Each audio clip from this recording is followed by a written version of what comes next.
जय माता रानी दोस्तों, मैं नीता आपका अपने चैनल नीता विक्रम में स्वागत करती हूँ।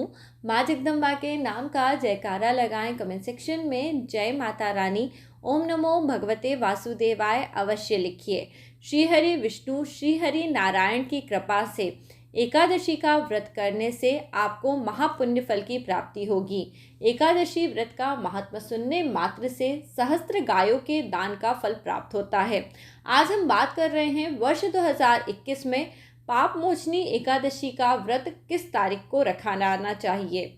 इस दिन पे पूजा पाठ के सभी नियम क्या हैं ये मैं आपको बताऊंगी, और थोड़े से चावलों से किस प्रकार से आपकी हर इच्छा पूरी होती है ये भी आप देखेंगे।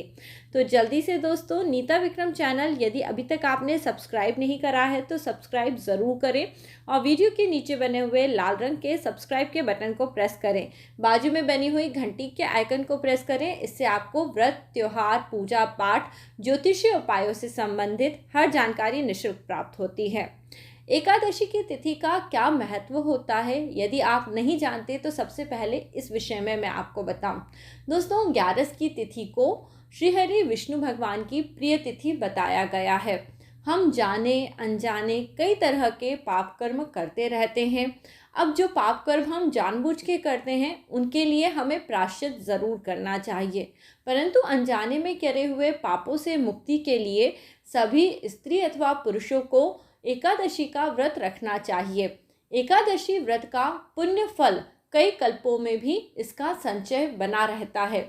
मनुष्य जीवन के बड़े बड़े कष्ट एकादशी के व्रत के करने मात्र से दूर हो जाते हैं। एकादशी व्रत करने से माँ लक्ष्मी और श्रीहरि विष्णु की कृपा आपको प्राप्त होती है। तो यदि आप अभी तक ये सोच रहे हैं कि आपको एकादशी व्रत करना है या नहीं करना, तो आप जल्दी से इस बात का निश्चय ले लीजिए कि एकादशी व्रत महाकल्याणकारी है, सभी व्रतों में श्रेष्ठ है और एक ऐसा व्रत है जिसे सभी स्त्री और पुरुषों को करना चाहिए। तो आप इस व्रत को ज़रूर शुरू करें।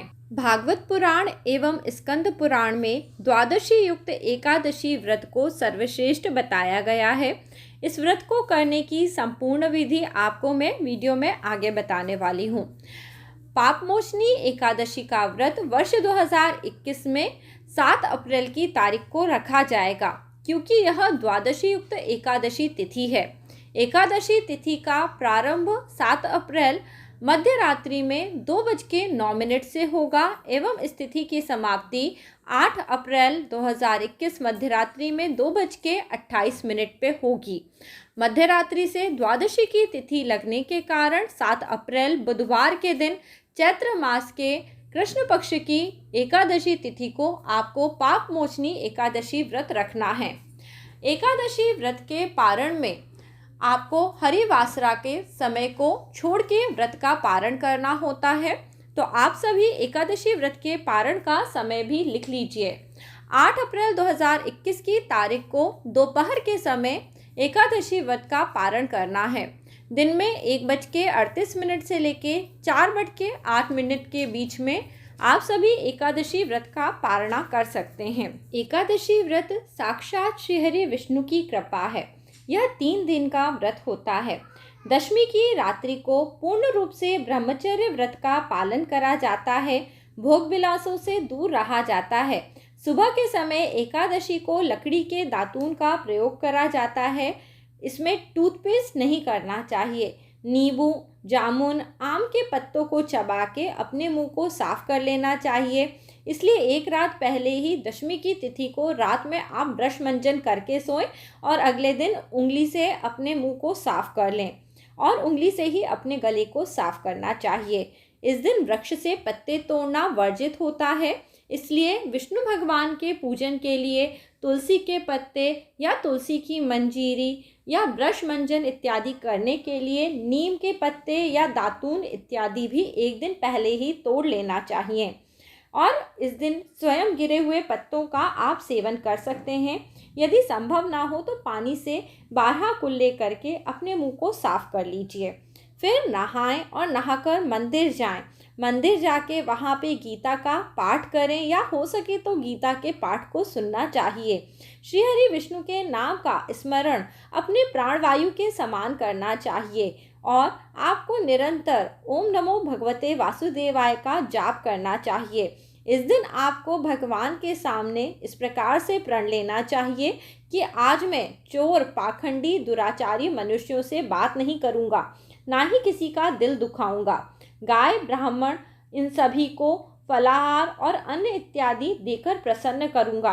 रात्रि में जागरण भी करने का प्रण लेना चाहिए। इस प्रकार से एकादशी के व्रत का प्रारंभ करना चाहिए। सुबह के समय घर के अंदर पीले कपड़े को बिछाकर एक सुंदर देव स्थान बना लें, या फिर अपने घर के भगवान के पूजा के मंदिर में ही श्री हरि विष्णु और माँ लक्ष्मी को अच्छे से सुंदर तैयार करें। भगवान को पीले रंग के वस्त्रों को पहनाना चाहिए। श्री हरि विष्णु माँ लक्ष्मी को ओम नमो भगवते वासुदेवाय इस प्रकार कहते हुए सुंदर सजाना चाहिए। इस दिन पे पीले रंग के पुष्प हो सके तो भगवान को ज़रूर चढ़ाना चाहिए। पीले रंग की मिठाई के साथ ही साथ पाप मोचनी एकादशी के दिन पे चिरौंजी और मेवों का भोग ज़रूर लगाया जाता है, क्योंकि दोस्तों गर्मी की ऋतु में सनातन काल में सभी प्रकार के फल फूल प्राप्त नहीं होते थे, इसलिए इस समय पे जो मेवे होते हैं उनका भोग श्रीहरि विष्णु को लगाया जाता है। तो आप थोड़े से मेवे ले लीजिए और इनका भोग चिरौंजी के साथ श्रीहरि विष्णु को ज़रूर लगाइए। साथ में तुलसी की मंजीरी रखिए, जिससे कि श्रीहरि विष्णु आपके प्रसाद को ग्रहण करें। भगवान पे हल्दी, चंदन और काले तिल से तिलक इत्यादि करके विष्णु सहस्त्र नाम का पाठ पढ़ें, या फिर आप पाप मोचनी एकादशी का महात्मा अवश्य सुनें। इस प्रकार से पूरा पूजन अर्चन करें और श्रीहरि विष्णु भगवान का ध्यान करते रहें। शाम के समय भी जब तक पूजा साधना ज़रूर करनी चाहिए और भगवान का ध्यान करते रहना चाहिए। शाम के समय भी शुद्ध देसी घी का दीपक जलाएं। तुलसी मैया के क्यारे में यह दीपक जलाना चाहिए और ओम नमो भगवते वासुदेवाय इस महामंत्र का जाप करना चाहिए। रात्रि के समय श्री हरि विष्णु के नाम का कीर्तन करना या मंत्रों का जाप करना एकादशी व्रत को सफल कर देता है और आपको मनोवांछित फल की प्राप्ति होती है। जो लोग रात्रि के समय श्री हरि विष्णु के सामने दीपक जलाते हैं उनका पुण्य 100 कल्पों में भी नष्ट नहीं होता, और जागरण करके यदि वह श्री हरि विष्णु को तुलसी की मंजीरी के साथ प्रसाद चढ़ाते हैं तो विष्णु भगवान की कृपा से उनका दोबारा इस संसार में जन्म नहीं होता।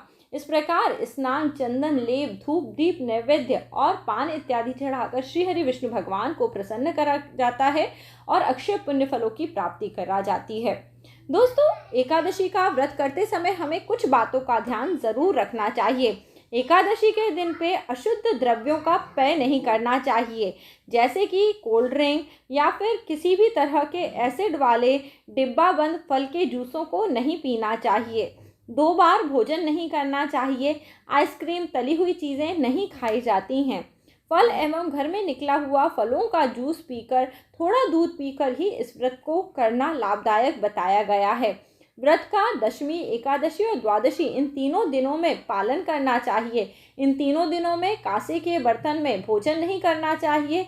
मांस, प्याज, लहसुन, मसूर, उड़द, चने, कोदो यह एक प्रकार का अनाज होता है। सभी प्रकार की सब्जियां, शहद, तेल इस प्रकार की चीज़ों का सेवन नहीं करा जाता है।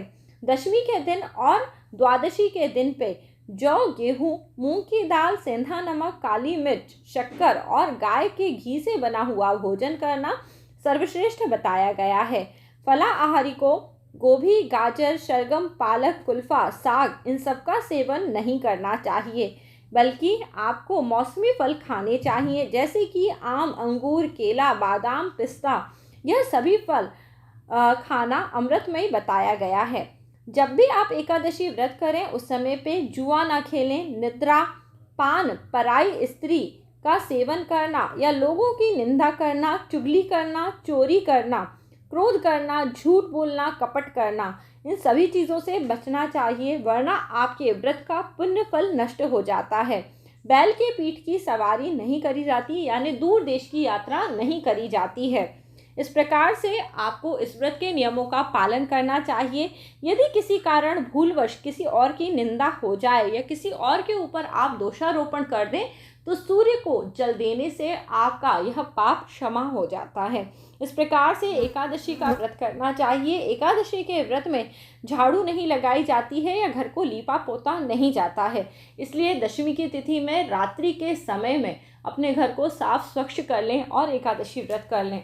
दोस्तों, एकादशी तिथि में आप यदि झाड़ू पोछा नहीं करते तो आपकी जगह कोई और ज़रूर कर सकता है, क्योंकि कई लोग पूछते हैं कि अगर हम ना करें तो क्या बाई आके कर सकती है। जी हाँ, कर सकती है। जिन्होंने एकादशी व्रत नहीं करा है वो घर का झाड़ू पोछा कर सकते हैं।